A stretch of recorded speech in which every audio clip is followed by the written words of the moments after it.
Então nós vamos falar sobre a virtude teologal da fé, o dom da fé, a graça da fé, né? Às vezes nós lidamos com essa palavra tão pequena de 2 letras só, de uma maneira muito superficial, né? E a fé, antes de qualquer coisa, ela tem que ser existencial, né? Ela tem que abarcar a nossa vida. E já começando a falar do Padre Gilberto, quer dizer, os 2 temas principais que ele sempre gostava de tocar era a figura de Deus Pai, que ele achava esquecida, e a própria fé. E por quê? E vou lançar aqui o questionamento, que é a relação entre fé e louvor de Deus, né? Então, conforme está em Hebreus, na carta aos Hebreus, capítulo 11, a gente volta depois para lá, no versículo 6, ora, sem a fé é impossível ser-lhe agradável, pois aquele que se aproxima de Deus deve crer que ele existe e que a recompensa que o procuram. Então, a fé você acha necessário? Não, né?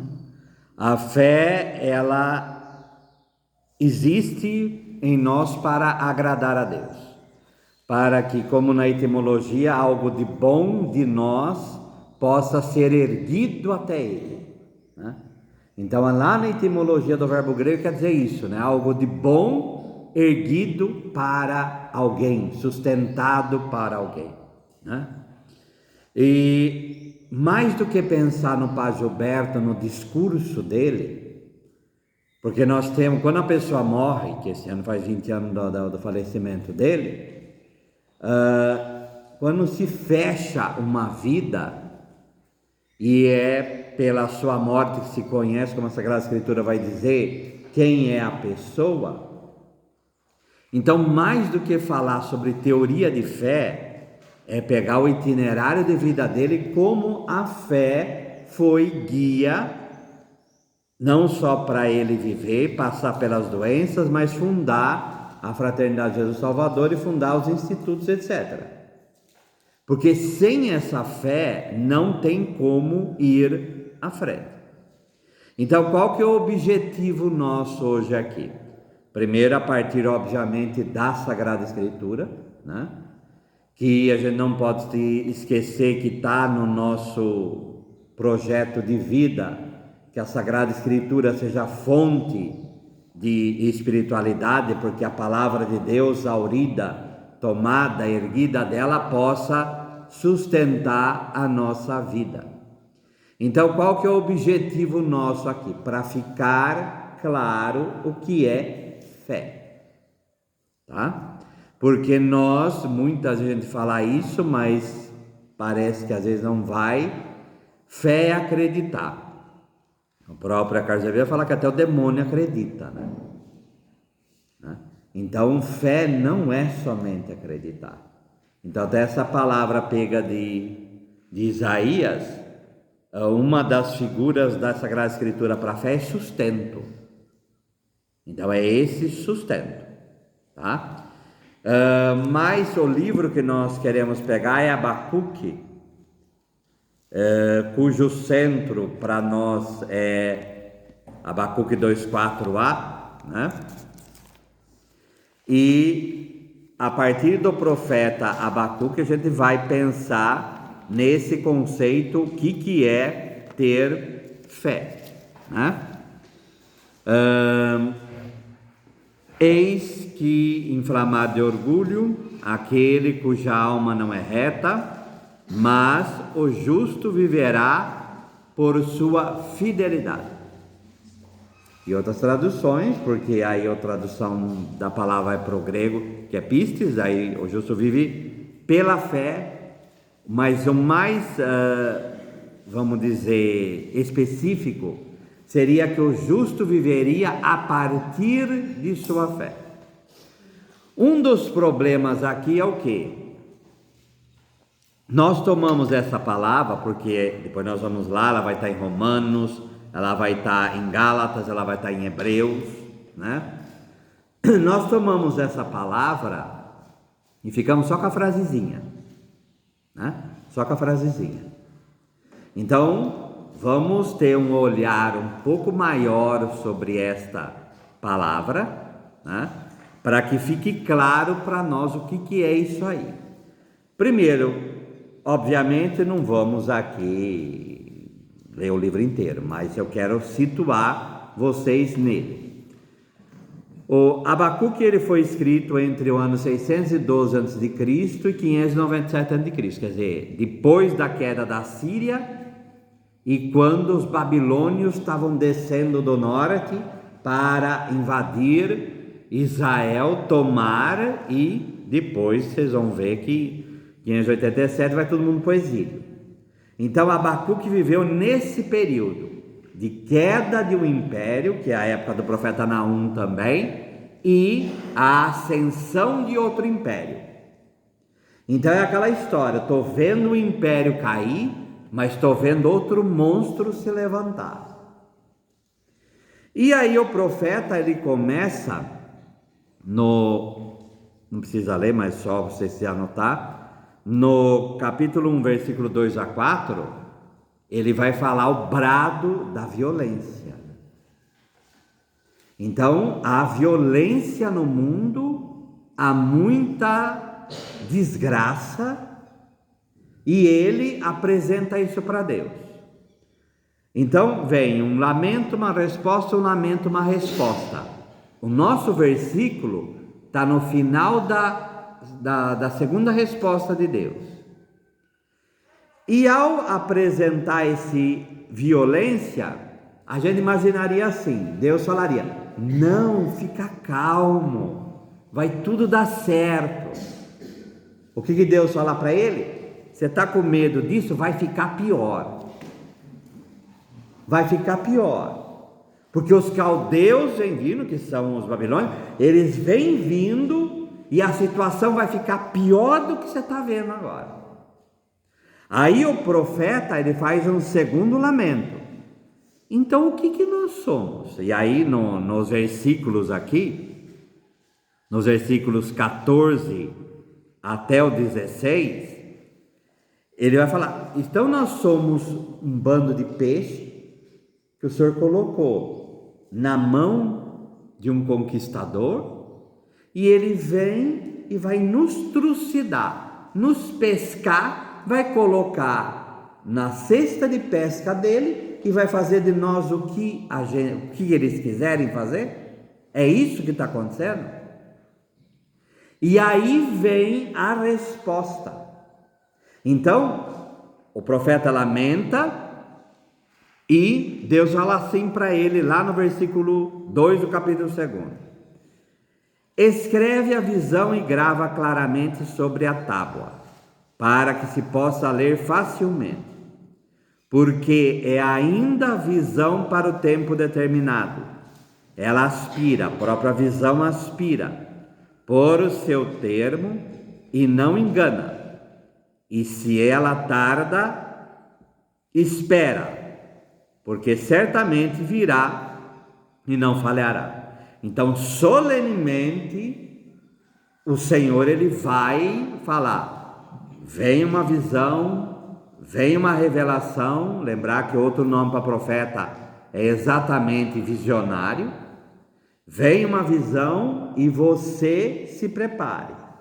E aí esse versículo 4 é ele que encerra esse diálogo entre Deus e o profeta. E ele vai falar o quê? Eis que inflado de orgulho aquele cuja alma não é reta, né? Mas, e é uma adversativa, se o orgulhoso, a alma não é reta, mas o justo viverá por sua fidelidade. Tradução: não está vindo os babilônios, a situação não está boa, vai piorar. Qual é o único modo de sobreviver a isso? A fé. A fé vai ser o único modo de você sobreviver a esse processo todo. E não só o profeta, mas todos, né? O justo viverá a partir da sua fidelidade, a partir da fé. Tá? E depois vai continuar, aí o profeta vai vir com as 5 imprecações e depois termina com o salmo, que é aquele que a gente reza, vira e mexe na liturgia das horas, ainda que, né, eu louvarei o Senhor, mas depois a gente vai no fim ver isso daí. Mas então, o justo viverá por sua fidelidade, a partir da sua fidelidade, tá? Em outras traduções, a Bíblia de Jerusalém é essa, na Ave Maria, mas o justo vive por sua fidelidade, em Fide, na Nova Vulgata, na fé o justo vive, tá? E pela sua fidelidade, né? E no caso grego, a partir da sua fidelidade. Então, primeiro ponto aqui, quando você fala, e é um exercício para ser feito, quando você pensa em fé, começa a trocar por fidelidade. Começa já no nosso coração ficar claro o que é fé. O que é fé. Então, fé, outras palavras que brotam, é essa fidelidade, é ser fiel. A outra palavra na nossa língua portuguesa, confiar.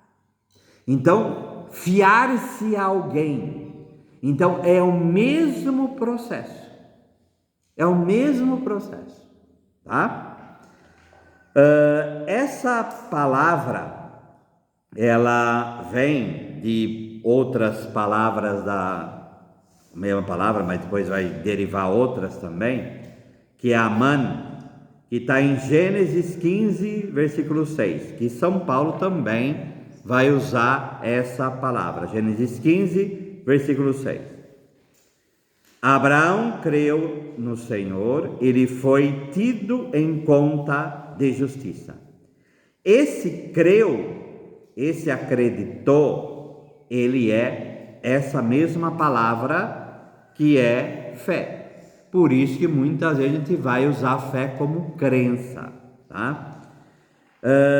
Mas essa palavra, ela tem essa conotação de firmeza, por isso que eu peguei o sustento ali de Isaías, constância, solidez, tá? Apoiar, ser fiel, confirmar. Outra palavra que brota dela é emet. Então, Aman, emet. Emet em hebraico é verdade. Então, na nossa língua, gente, isso se perde totalmente. Mas por isso que a gente está aqui para isso. Então, fé é fidelidade, é o acreditar também nesse sentido de entrega, mas é verdade. Quando a gente lida com Sagrada Escritura, é muito bom a gente lidar com imagens, né? E verdade, ou aletheia no grego, quer dizer, aquilo descobrir, né? É tirar aquilo que está escondido, mas no hebraico é essa imagem de firmeza, de sustento, de base. Então, a gente fala de fidelidade, a primeira fidelidade não é nossa. Por isso que não dá certo a palavra fé em certos contextos. A fidelidade, em primeiro lugar, ela vem de Deus. E a resposta à fidelidade de Deus é a nossa fidelidade a Ele. Então, aí dá certo para você compreender o que é fé. Então, fé é essa minha fidelidade a Deus como resposta à fidelidade do próprio Senhor. Mesmo que às vezes a nossa visão da fidelidade de Deus, ela fica abalada pela nossa desconfiança. E quando a gente fala que nós estamos abalados na nossa confiança em Deus, qual que é a palavra que a gente usa para isso? Qual que é a palavra? Quando nós estamos abalados na nossa crença na fidelidade de Deus. É isso que se chama crise de fé. A crise de fé em meio, e aí a figura de quem que a gente lembra? A gente lembra da figura de Jó. Quer dizer, em meio ao sofrimento, nós começamos a desconfiar. Olha aí de novo a palavra. A desconfiar da fidelidade de Deus. Tá? E aí nós começamos verdadeiramente a estar abalado. No Salmo 12 ou 11, aí depende a tradução, se é Ave Maria 11, se as outras é 12, vai dizer: socorro, Senhor, não há mais homem fiel. A lealdade desapareceu dentre os filhos de Adão. Cada um mente ao seu próximo, falando com lábios fluentes e duplo coração. Então, está abalado. Isso aqui é uma crise. Mas a crise fica pior ainda no Salmo 14 ou Salmo 13. Diz o insensato. Insensato na Bíblia é a pior ofensa que pode fazer. Em seu coração, Deus não existe. Diz o insensato em seu coração, Deus não existe. E por que ele fala que Deus não existe? O justo vive a partir da sua fidelidade no meio do tormento. Suas ações são corrompidas e abomináveis, ninguém age bem. Do céu o Senhor se inclina sobre os filhos de Adão, para ver se há algum sensato nessa vida, alguém que ainda busca a Deus. Estão todos desviados, os obstinados também. Não há ninguém que haja o bem, não há nenhum sequer. É uma desgraça absoluta. E um dos modos de perder a fé, se não for o primeiro, é a desgraça que o ser humano provoca na vida de outro ser humano. Então aí entra uma desconfiança e a minha fé fica abalada. Tá? Então fé é fidelidade. Então o justo, aquele que é justo, vai viver a partir da sua fidelidade a Deus.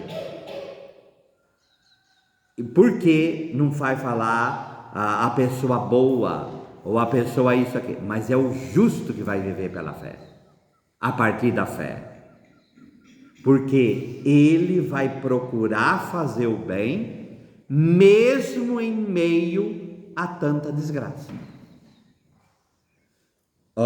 Depois nós vamos lá, mas a carta aos Hebreus no 11, que vai falar do conceito de fé aí para o Novo Testamento, a gente fica só no versículo 1, mas depois vai falar dos homens que praticaram verdadeiramente a fé. Como que a gente sabe que nós somos homens e mulheres de fé? A partir da nossa vida. Tá? Então, Gálatas 5:6, quer dizer, a fé que opera pela caridade. Tiago, a fé sem obras é morta.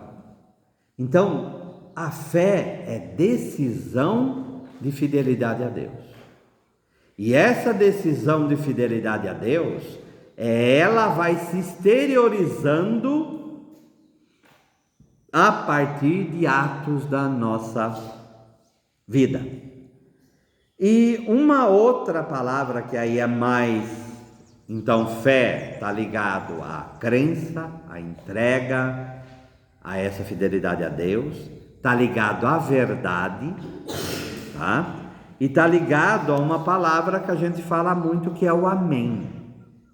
Então, ó, emet, aman, tá? Toda a mesma raiz, e o amém, tá? Deuteronômio 7:9.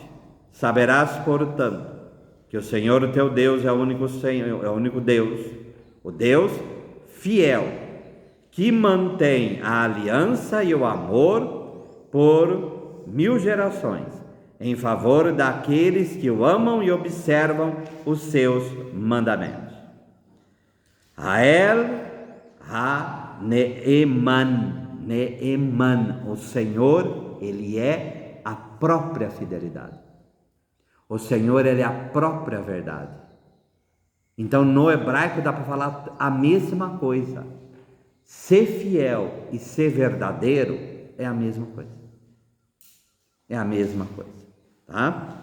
Então, ó Teós Opício, depois aí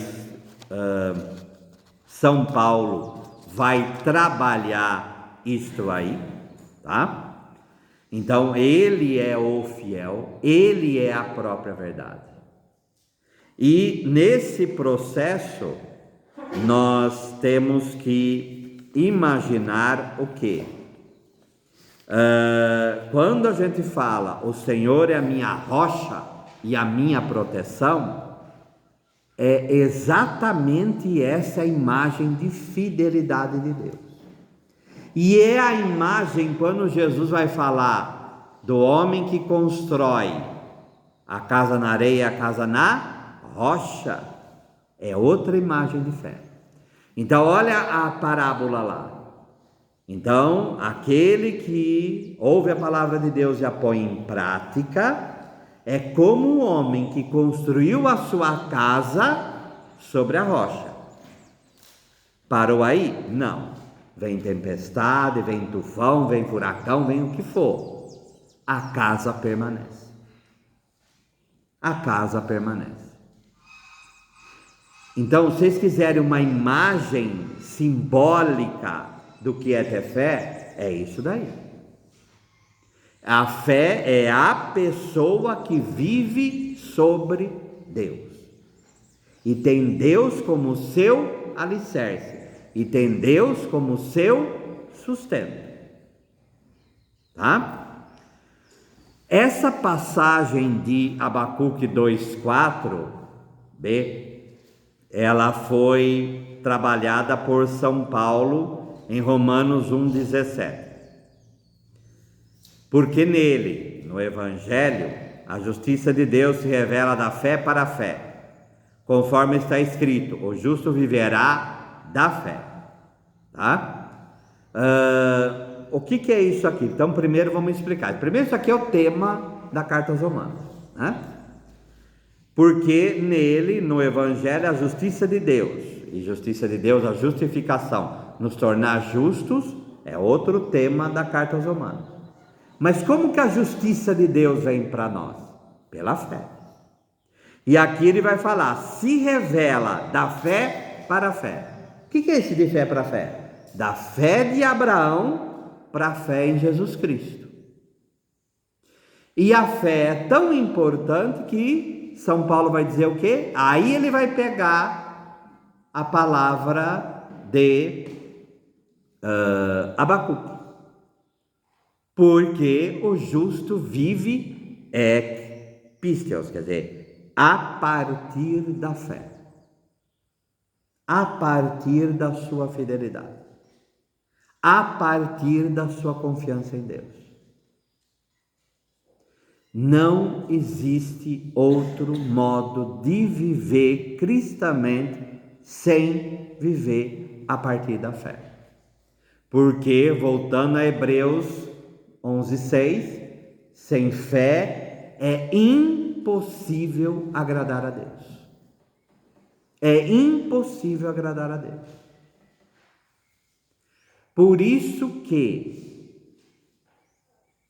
o mais importante na nossa vida é as virtudes teologais, depois as outras em torno delas, tá?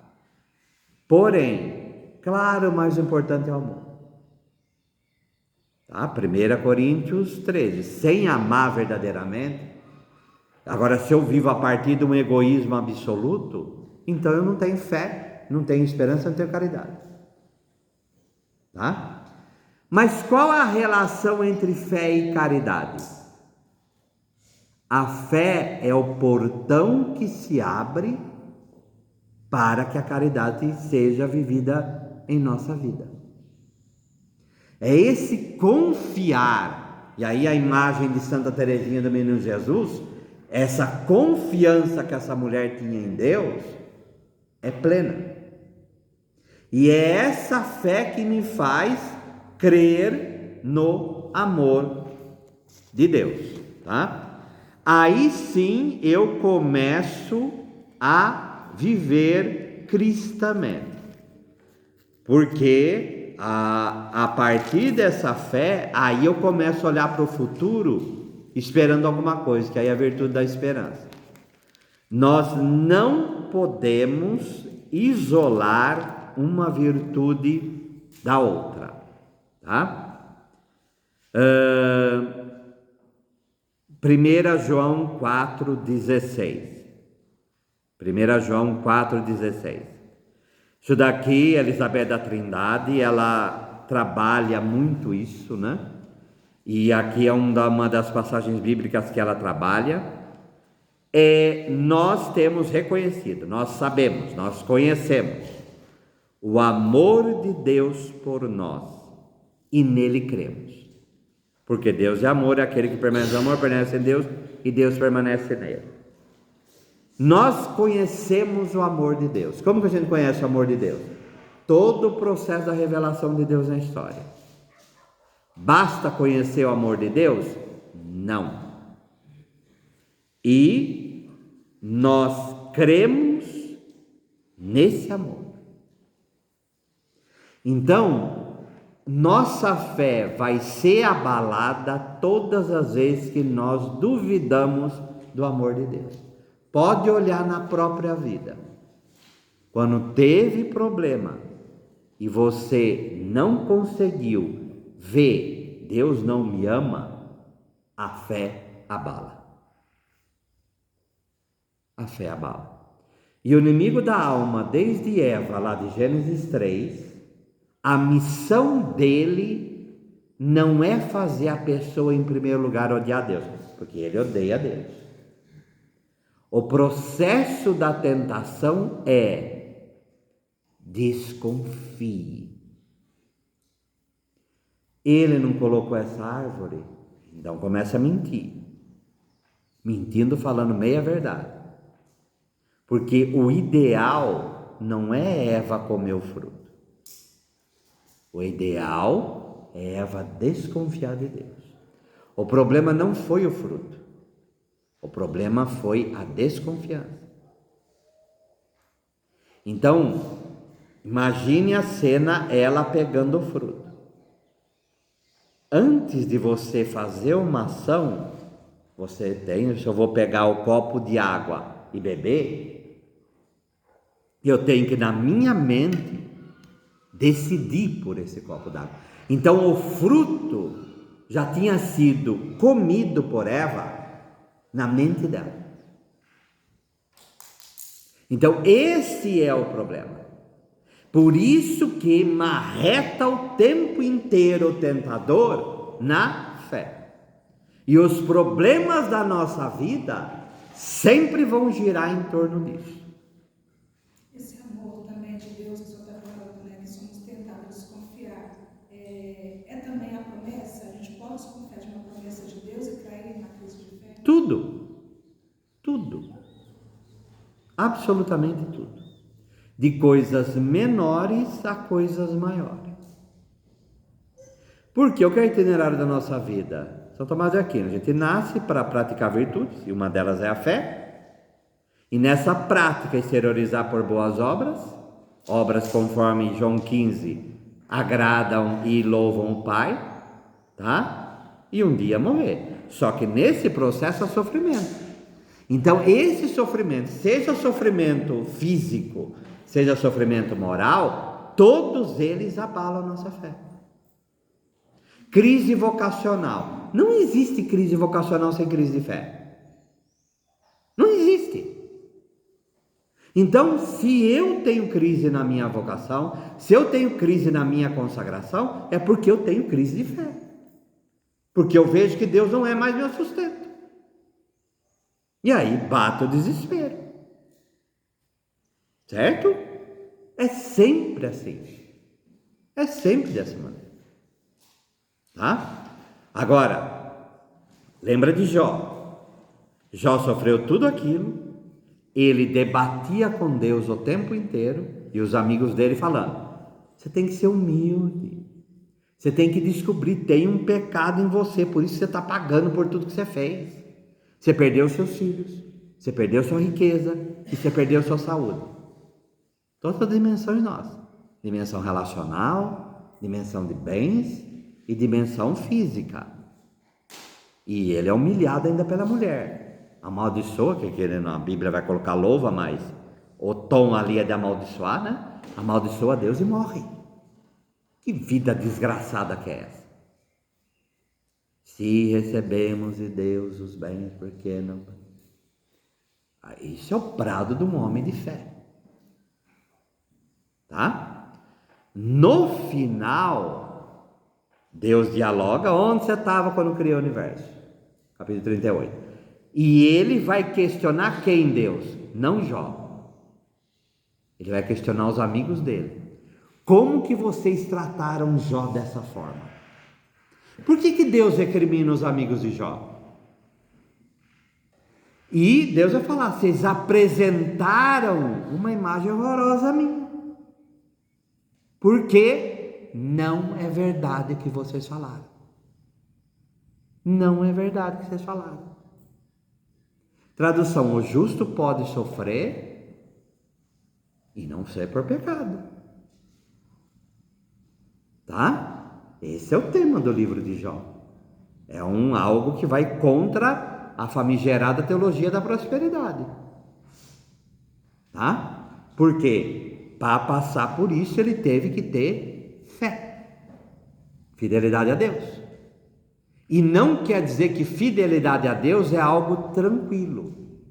Todos os santos tiveram problema com isso. Todos os santos. A frase famosa lá de Teresa, que é da história dela e não outra coisa, é quando ela cai da carruagem, toda enlameada, e Jesus fala: é assim que eu trato meus amigos, por isso eu tenho tão poucos. Então o clamor de uma mulher velha, ela fala, quer dizer, então esse é o negócio. Agora, ela permanece fiel, tanto que no leito de morte morro como filha da igreja.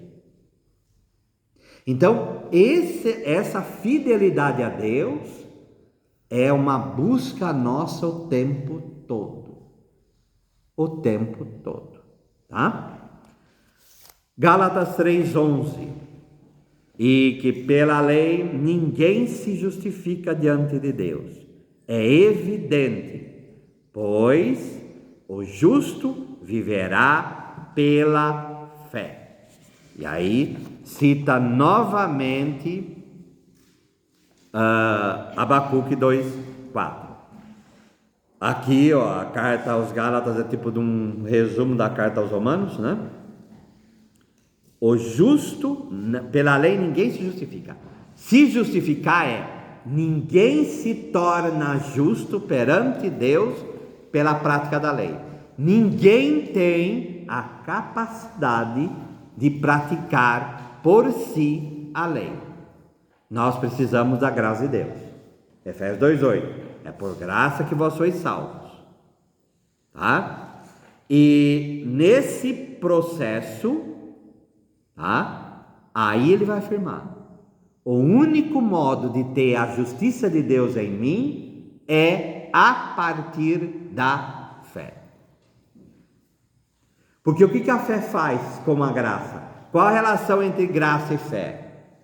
A fé, ela abre os portões para que o Espírito Santo haja em nós pela graça. Por isso que a Pat Mansfield, quando vai falar lá da experiência de Duquesne, ela fala o verbo que tem que ser usado quando a gente fala do Espírito Santo, da sua graça que nos santifica, é eu quero. Eu quero. E esse eu quero, ele já é algo que vem da fé. Por isso que a Catecismo da Igreja Católica vai dizer: o primeiro movimento de conversão no nosso coração já é a ação da graça de Deus. Então o itinerário da nossa vida é sempre buscar essa fidelidade de Deus, estar sobre Deus, estar na verdade que é Deus, e esse buscar é a nossa resposta à própria fidelidade de Deus. E Hebreus 11:1: a fé é a garantia dos bens que se esperam, a prova das realidades que não se veem. Então, a fé é essa esperança, esse esperar. Lembra que a palavra esperança e esperar é a mesma coisa. Esperança é esperar. Então, a fé é essa decisão de esperar, a garantia. Ropostasis no grego, rupo é aquilo que está embaixo.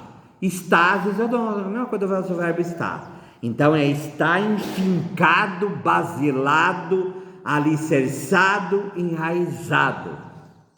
Eu estou enraizado em quê? Nas coisas que, nos bens que se esperam, naquilo que é a garantia dos bens que se esperam, naquilo que Deus fez e continua fazendo. Então, esse é o conceito de fé. Depois ele vai dar o conceito de fé, que é acreditar nas coisas que não se veem, que é a arte de ver o invisível no visível. O que a carta aos Hebreus faz? Aí vem, é pela fé, é pela fé, é pela fé. Então ele vai pegando Abraão, ele vai pegando Enoque, ele vai pegando personagens bíblicos, e ele fala do quê? Das ações desses personagens e como eles viveram a partir da fidelidade a Deus, porque Deus foi fiel. Tá? Então Deus mostra a sua fidelidade e a gente responde com a nossa. Como que se perde a fé? Na medida em que a gente começa, como Eva, como o salmista, começar a desconfiar, a não entender. E ao não entender, quantos santos e santas não continuaram fiéis? Padre Gilberto é exemplo disso, né? Quando fecha o seminário, mesmo se ficar 2, eu ficarei aqui. Tá? Então, essa fidelidade a Deus não é na hora que está tudo bem. É nos momentos felizes, também nos momentos tristes da vida. Então, o ser humano tem que ser um caçador dessa fidelidade de Deus. E quando vem a tempestade, o que o Salmo nos convida? Vamos nos refugiar em Deus e esperar que a tempestade passe. Tá? Aí nenhuma tentação é dada acima das nossas forças e por aí vai. E qual a relação disso da fé com o carisma? Da mesma maneira em que não há justiça sem fé, porque você não pode ser justo sem fé, e aliando aquilo que está em Hebreus 11:6, sem fé é impossível agradar a Deus, e se louvor nada mais é do que na própria etimologia lá de erguer essa confissão, esse louvor, esse elogio, elogueu para Deus. Se não há fé, o louvor, seja o louvor a Deus pela boca ou o louvor de Deus pela vida, ele é falso. Ele é falso. Para falar a verdade, ele é inexistente. Aí a gente lembra da passagem de Isaías, esse coração que Jesus vai pegar, esse povo me louva com os lábios, mas o seu coração está longe de mim. Porque a fé brota do coração. E ela tem que ser dita com a boca, né? Confessar que Jesus Cristo é o Senhor. Porém, não existe louvor sem fé. E lá os deuses caritários. Então, o louvor de Deus é a própria obra de caridade. É a nossa vida que louva a Deus. Agora, como que essa vida pode louvar a Deus se não confia nele? Se não crê na fidelidade dele? Então, quando vocês começarem a pensar em fé, o que eu recomendo encerrando isso? Primeiro, troca pela palavra fidelidade. Imagem. Lembra da casa sobre a rocha. Lembra: o Senhor é meu rochedo e a minha proteção. Tá? Então essas imagens nos ajudam a ver o que é fé. E aí é em cima da rocha que a gente vai, como Moisés, erguer os braços. Moisés ergue os braços sobre a guerra. A razão não é isto. A razão é isto. É apontar para Deus. Então, enquanto a nossa vida aponta para Deus, a nossa vida aponta para a sua fidelidade, a gente fica em pé. Perdeu isso, cai a casa. Aí a casa sobre a areia. A casa que não está sobre Deus, no primeiro vento, ela desaba. Ela desaba. Tá? Por isso, todo o processo humano de relação com Deus tem que passar a partir da crença na fidelidade dele, na abertura à fidelidade dele, e nós correspondermos pela nossa fidelidade a Deus, o nosso ser fiel a ele, a nossa fé. Certo? Alguma dúvida? Deu uma definição também, porque o senhor disse, né, da relação, a diferença, né? Ser um homem bom, mas um homem justo, né? Dá essa diferença, um homem bom... Então, é bom, é por isso que eu gosto de trabalhar com símbolo para entender a Bíblia. Quando fala a palavra retidão, caminho reto, e por isso que Jesus vai se apresentar como o caminho, o justo é o caminho reto. O justo é aquele que pratica o caminho reto, que ele anda na retidão. Por isso, seduzir, conforme lá está em Jeremias 20, e a palavra sedúcio do latim, que aí retrata mais bem ainda, é tirar a pessoa do caminho. Então, quem que é o justo? Como São José, é aquele que ele anda no caminho reto. São José, a palavra mais... é que não, na língua grega não tem, mas a nossa tradução tem que ter, para a gente poder entender. Vem uma crise de fé, né? Minha mulher está grávida. Eu já estou compromissado. Esse compromisso já tem o abarcamento da lei. Essa mulher me está grávida. Então, o que eu vou fazer? Eu estou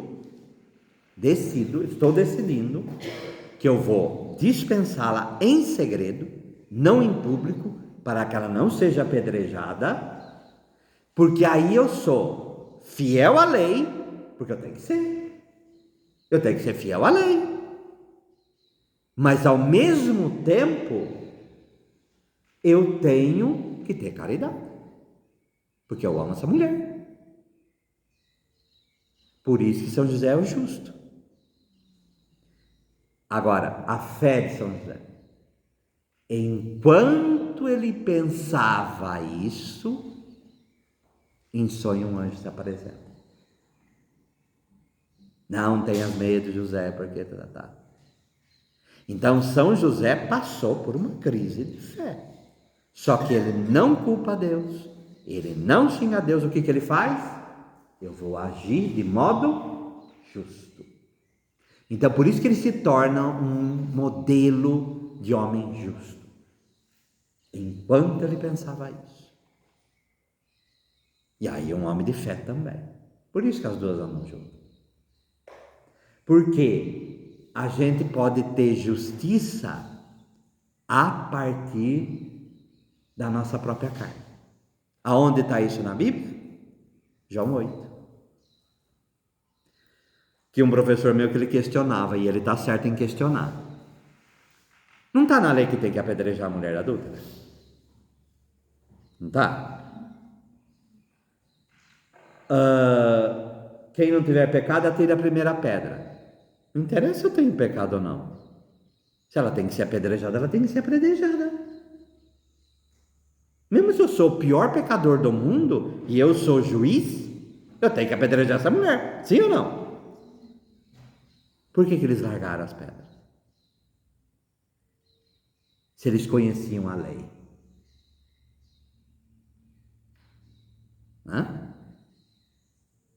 Me respondam. Sim, eu já pensei sobre isso. Por isso que estamos aqui. Vamos lá?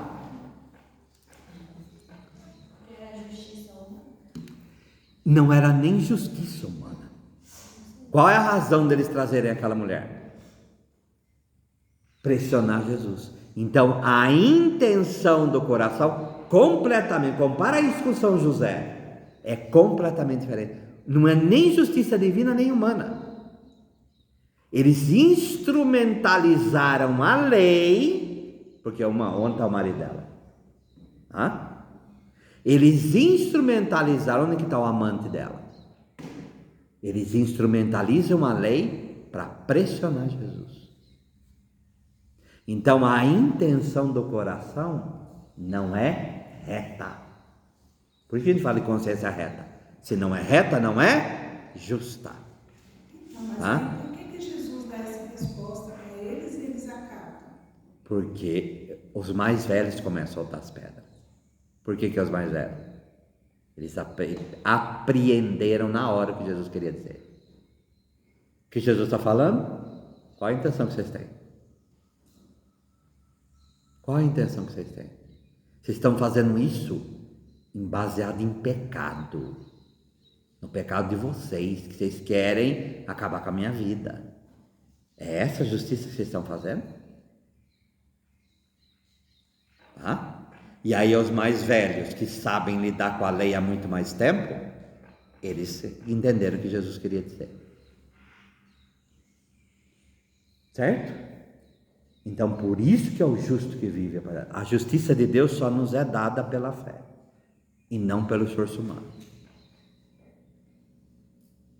Tá bem? Então, encerramos aqui.